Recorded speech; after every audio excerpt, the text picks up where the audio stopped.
Hello everybody, welcome back to the Ietsie Klein channel. I'm your host, Jethro. So today's Monday. I'm not recording on my usual Sunday slot. I had quite a busy weekend and I spent Sunday just decompressing and hyper focusing on my current favorite project. So, what happened this weekend that was so exciting? On Friday, I drove through to Hendrina, which is where Janine from Black Cat stays, and I picked her up, and we came back to Johannesburg, and we celebrated the besties' best, most amazing birthday weekend. So Janine's birthday was on Thursday and AJ's birthday was on Friday. So we came together this side and we had bunches of fun. So on Friday evening, we went for a dinner at Pizza e Vino, and that was delightful. I got to meet AJ's little brother, best friend person. That was really nice. It was interesting to hear the things that he does for a living. And then on Saturday, we had the Foy's Crafting Community, technically the spinning event, but just general social as well. And Janine came with, and she had her yarns available. So if you attended that, you had the opportunity to purchase some, and some people did. And yeah, that was great fun. And then Saturday afternoon, we just had Chinese. Janine had the craving. And on Sunday morning, we all had breakfast together, and Janine's parents came and picked her up again. So then on Sunday, I spent the day knitting. Before I get to that though, my crochet project. I am 4 blocks away from being done with the back panel. So you can see the little bibby of the last block of my last skein sitting there. I need to start cracking to a new skein now.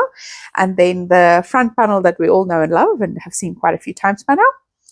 I still need to work in ends. So this is the project that I'm making together with Yalian's crochet along, anything goes crochet along from Made by Yalian. So it's bunches of fun. You can see me and Janine just waving on the live that they had past Saturday because we ended up being in a mall at that time slot. So yeah, missed the chats, but we'll be there next week.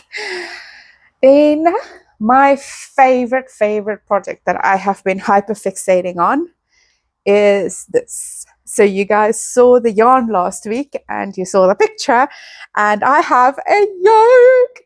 I've knitted all the way to the sleeve separation. So a lot of this was done during movie time. And yeah, had great fun. I am loving how this is looking.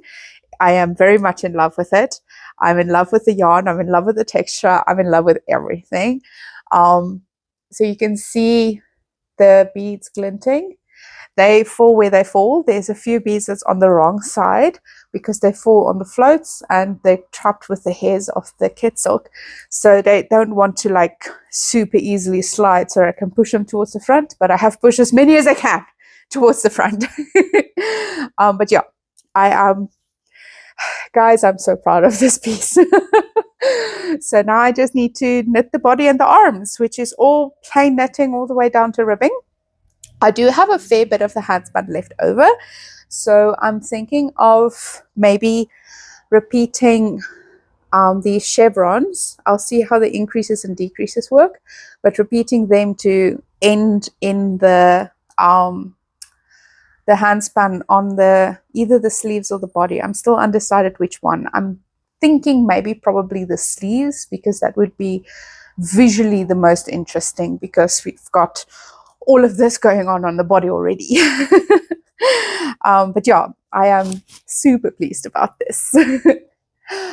So on my previous video where I was talking about community, AJ has asked, how do you take care of your hand knit items? Which is a very interesting topic, and I have some thoughts. So for me, it starts with finishing a project and doing the first block, and it ends with how do you store it long term? Because here in South Africa, it's obviously not cold all the time. And you do get into a position where you don't wear your stuff for a long time. How do you ensure that it's safe and that nothing will eat it and that it's lovely? Cool. So let's start with the first wash and the block. A very important thing to know about the fibers that you're using is whether it is feltable fibers or not. So in this discussion, superwash is generally a good indicator.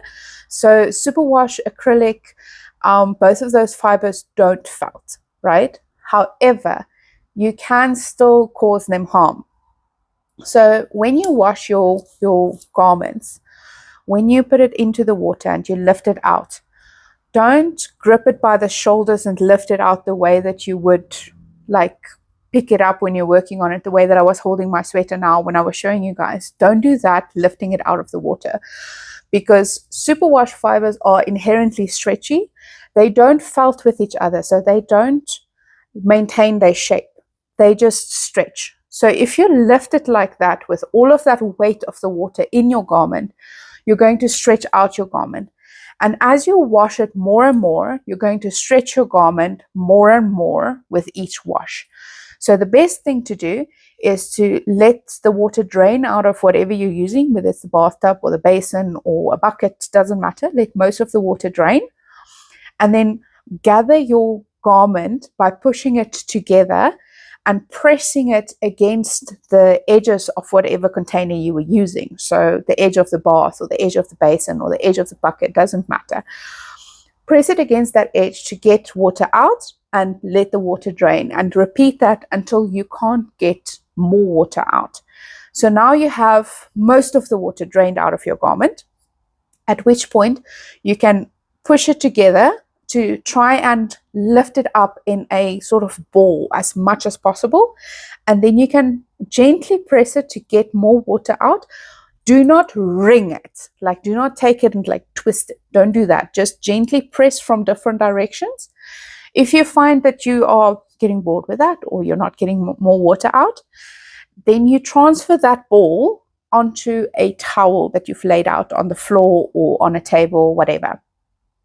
From that point, gently open up the garment. So don't stretch it, don't pull it in a direction. Gently open it up so that it's as flat as possible. Roll up the towel, and then you can step on the towel to get more water out of your garment. At this point in time, I typically gather it up again to move it onto blocking mats, but you can lift it a little bit and handle it a little bit, because at this point in time, you've got most of the water out of your garment, which means that most of the weight that you have left is just damp yarn. It's not completely wet, heavy yarn. Now, this same procedure works for feltable fibers as well. But there is a very important thing to understand here. You shouldn't be introducing a large temperature change to your feltable garment. So non-superwash yarn is feltable, but so is mohair and kid silk. It's also feltable, right? So with those types of fibers, when you're using them, you need to try and keep the temperature as similar as possible. So when you go to make your garment wet, don't dunk it into ice cold water and don't dunk it into hot water. Both of them will cause your fibers to felt a little bit. Try and get as close as possible to room temperature water to put your garment in. You just let it in. You don't agitate it. Don't press it down. Don't squish it. Don't move it around fast, because that's also going to cause felting while it's wet. You can do those things when it's not wet, because, you need to move your arms around, right? when you're wearing it. So if it's dry, you can move it around. It's not going to felt. But if it's wet, don't move it around fast. Move it very gently. Let the water soak up into the fibers. When you press the water out again, do so gently with as minimum as possible movements. They call it agitate. So don't agitate your fibers. Okay, so now that is from the washing perspective. By the way, with natural fibers, I really love what Pascal says here, where she's like, you just put it in the water, all the gunk just falls out, which is very true. So with natural fiber garments, you don't have to wash it in a washing machine. You don't have to wash it with your hands. You just put it into a little bit of water with detergent. All of the nonsense, the extra stuff, the little bit of sweat that it maybe absorbed, the smells that it absorbed, if you maybe spilled something on it, all of that will be lifted out by the gentle detergent and the water just being present around the natural fibers. Because these natural fibers are like hair that grows on animals. So you don't go and like wash your hair with washing powder in a washing machine every day. You gently rinse it, gently move it around, because you don't want to damage your hair. Very similar concept counts for natural fibers from animals in garments. You don't need to wash your jersey every time you wear it either. So natural fibers is naturally moisture wicking. Naturally, it releases a lot of the scents that it might be absorbing. So a lot of the time when you wear your jersey, when you come home, you can just take it out and take it off and air it out. So just lay it down on a couch or on your bed or something like that, just so it can breathe a little bit of normal, non-human air. And it's ready to wear for the next time that you want to wear it. So you don't have to wash it every time. I would say after about 3, even up to 6 wears, you can look at washing it. Or if you have like something that's spilled on it or something that you need to clean up, then you can also look at washing it. Storage.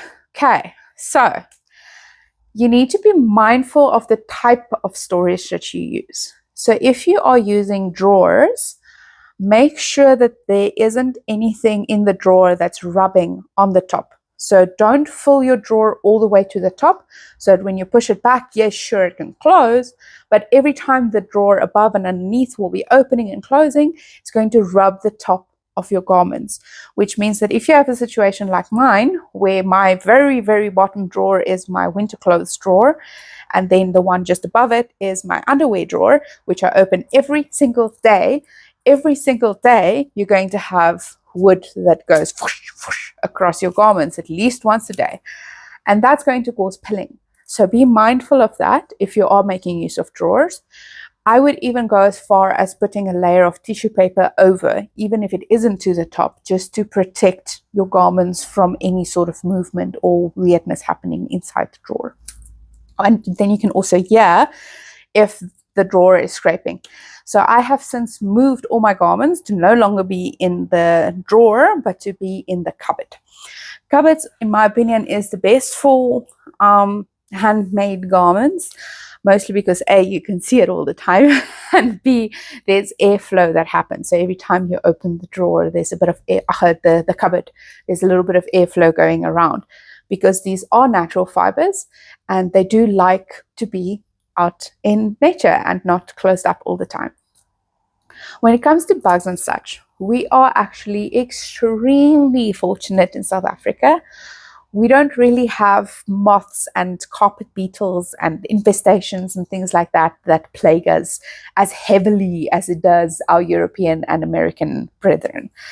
There is still fish moths that you might have an encounter with, but the really invasive type of things that go everywhere as soon as you have open stuff like this, for example, we don't really have that in South Africa. It's only if you have an infestation close by that you might see some things, but it's not as bad. If it does happen, however, number one, bag everything up into freezer bags, put it into the freezer, freeze it for 12 hours, let it out into the sun in those freezer bags, in the sun for 12 hours, back in the freezer for 12 hours, in the sun for 12 hours. So the first freeze cycle kills all the adults. The second freeze cycle causes all the eggs to hatch and kills them.